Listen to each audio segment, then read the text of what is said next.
Welcome back to History Class with Dr. W and our continuing discussion of Vietnam. In the last few lectures, we've been talking about the beginnings of the Cold War, first during World War II and the wartime conferences, and then in the Truman administration during the immediate years after the war. In this lecture, we continue that discussion, looking at some of America's first policies of the Cold War era, primarily the policy of containment. In the last couple of lectures, we've talked about the deepening Cold War between the United States and the Soviets, this battle of ideologies and financial systems that lingered deep into the post-war period. But now we need to talk about what was the United States going to do about it? What was their policy moving forward? The first major policy of the Cold War era is known as containment. This was an idea first articulated by a man named George Kennan. Kennan was an American ambassador to the Soviet Union in the years before and during World War II. Thus, he lived in Moscow and was close to the power center in Russia and the Soviet Union. In February of 1946, Kennan began to explain his ideas in a series of messages back to the United States. This first took the form of a so-called long telegram, which was sent back to the State Department in the United States in February 1946 and later published as an article in Foreign Affairs, known as the X article because the author's name was not included. In these documents, Kennan explained that the Soviet Union would not change its ideas or stop its advance around the globe, so the United States must make every effort to contain that advance wherever possible. This is the general idea of containment. The next step in containment came on March 12, 1947, in a speech that Harry Truman gave in Congress. This is now known as the Truman Doctrine speech, although it was only one part of a longer speech that was based upon the dispute I've already discussed over policies and aid in Greece and Turkey. During that speech, Truman said in part, "I believe that it must be the policy of the United States to support free peoples who are resisting subjugation by armed minorities or by outside pressures." In other words, the United States must police the world against the threat of communism. This policy, over the next several decades, would involve the United States in many disputes around the world, most notably for our purposes in Vietnam. The Cold War was also waged on the economic front, and the most important policy or plan in that regard was known as the Marshall Plan. Secretary of State George Marshall in 1947 gave the commencement address at Harvard University. And during that speech, he noted that if European nations reconstructed themselves with aid from the United States, it would discourage communism from growing in Europe. Ultimately, this idea took the form of the Marshall Plan, or the European Recovery Plan, the ERP. This is the foremost example of the economic front of the Cold War. By virtue of this plan, the United States offered aid to European nations who would reveal all their economic plans, knowing that the Russians would never accept. This also called for European nations to trade with the United States over the Soviet Union. By 1952, the United States had given more than $30 billion for the economic recovery of Europe. Did it work? Well, it certainly helped. Europe began to recover, and the United States secured friends and allies in that region. On the downside, it also began to become largely military aid, and thus began to contribute to the military buildup of the Cold War. By virtue of this plan as well, European nations would become more closely tied and dependent upon the United States.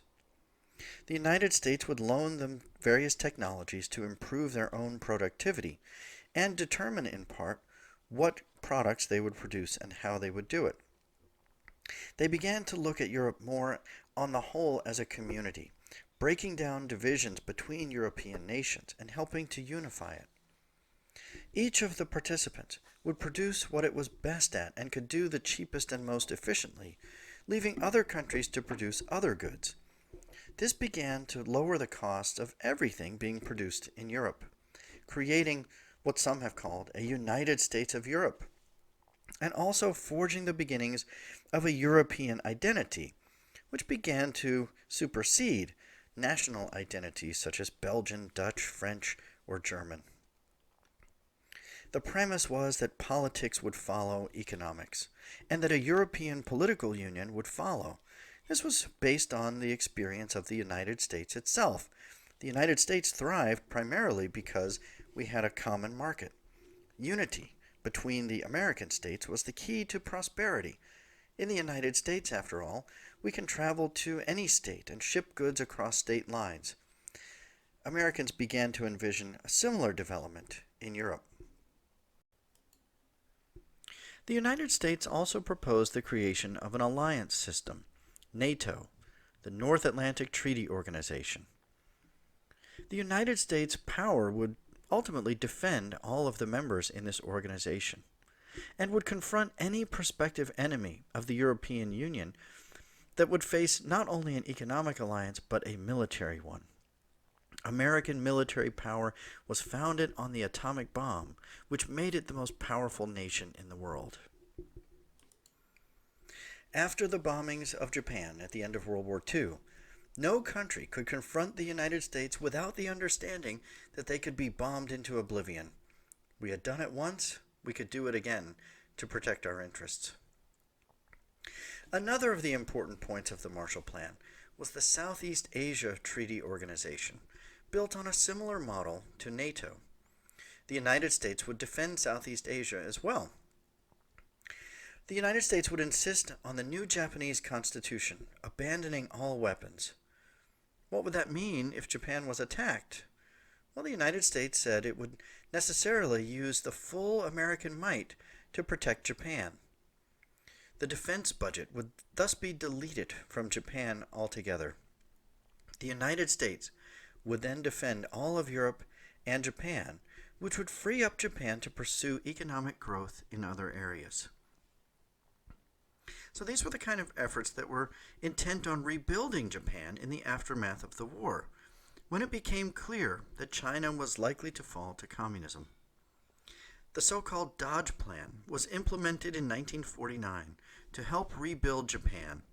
It was intended to revive industrial production.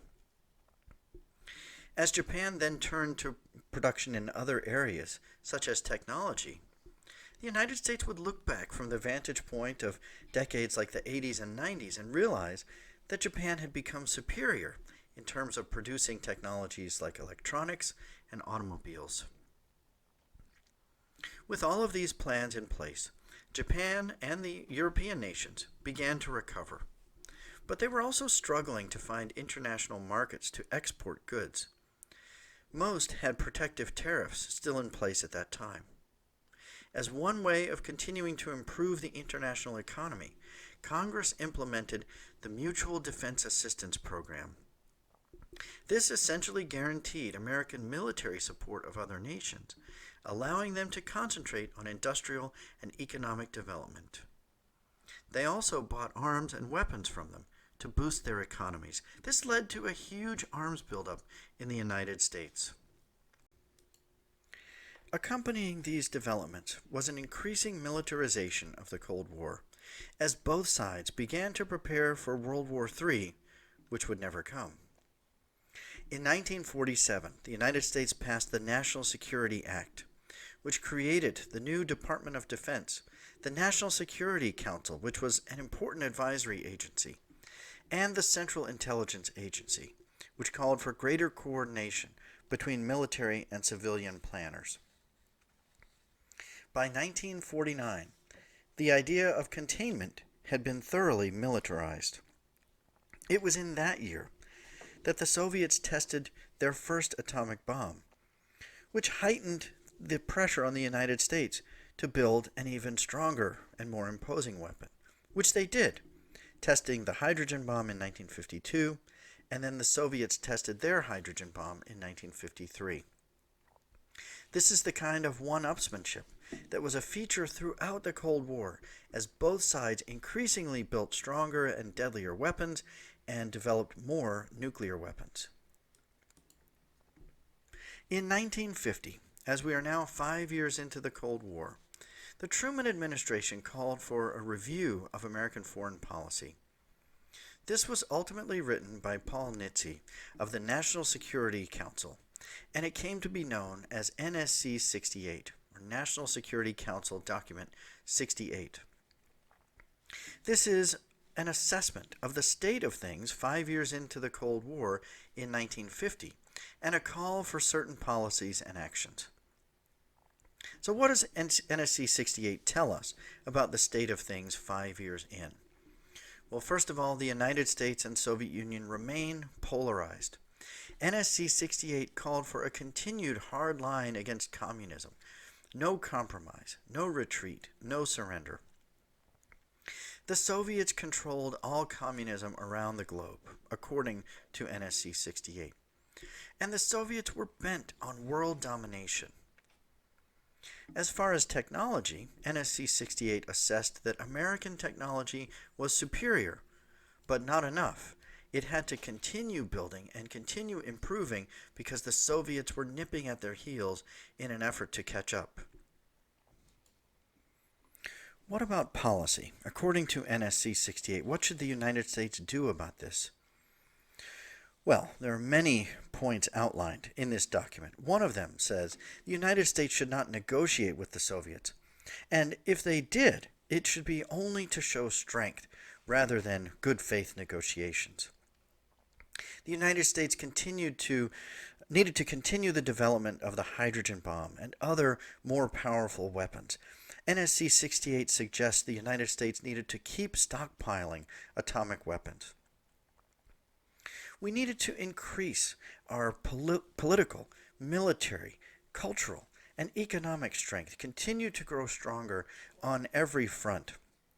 And it would be necessary to increase taxes on the home front and to launch a publicity campaign for many programs, which we will see does happen as the Cold War goes on. Perhaps more important, NSC-68 says that the United States should not be all defensive as the Cold War evolves. Containment is a defensive policy. You wait for the other side to begin to expand, and then you leap in to stop it. According to NSC-68, we needed to actually start probing for weaknesses on the other side and start to push more aggressively for our own expansion. This also should be done through a series of international alliances, which we've already discussed. It would be impossible to win over the Soviet people, but we needed to make every effort in terms of cultural and social advances, because then we might foster a revolution within the Soviet Union and begin to erode their domination from within. One of the important policies outlined in NSC-68 is that global politics is a zero-sum game. That is, there is limited territory on the planet, and if communism and the Soviets begin to gain in one area, that means we lose. The United States, capitalist nations, lose. This is an important concept to consider because many scholars have questioned the validity of this argument. If, for instance, Cuba were to fall to communism, what impact would that have on the United States? Would that really be a blow to the United States? Well, ultimately, of course, that did happen, and it didn't prove to be a great blow to the United States. What if China fell to communism? Well, it did. What if North Korea fell to communism? It did. What if Vietnam fell to communism? Well, based on the policies outlined in NSC-68, Vietnam falling to communism was as catastrophic as anywhere else in the world. And so even though it feels like a small, relatively unimportant, far-flung nation, Vietnam under these policies became just as important as anywhere else. Marilyn Young, in her book, The Vietnam Wars, which is one of the textbooks recommended for this course, summarizes the perspective of American presidents and policymakers at this point in time. There are several things that American policymakers assumed to be true. It was simply assumed that American intentions were always good, and that the intentions of their enemies were always bad. Similarly, it was also assumed that communism was fundamentally bad, that it was also intent on expansion everywhere around the world. Based on the judgments of NSC-68, we must never appease an aggressor. We must never negotiate with an aggressor. Also, it was agreed that in a nuclear age, all-out war was impossible and suicidal. Thus, it was critical to contain communism with only limited war. Also, the fate of all countries was linked to all others. This was the domino theory, which by the early 1950s was becoming widely discussed and accepted. It was also assumed that communists felt no restrictions whatsoever on the means they would use to achieve their objectives. They had no moral compass. They had no thought of treating others well. It was assumed as well that Americans and Western powers would be restricted in the methods they could use because our methods were good and wholesome. As we will see going forward, many of the policies and ideas suggested in NSC-68 and summarized here by Marilyn Young would ultimately prove questionable, and in fact, many of them were outright wrong. We will continue in the next few lectures discussing the policies of this early Cold War period.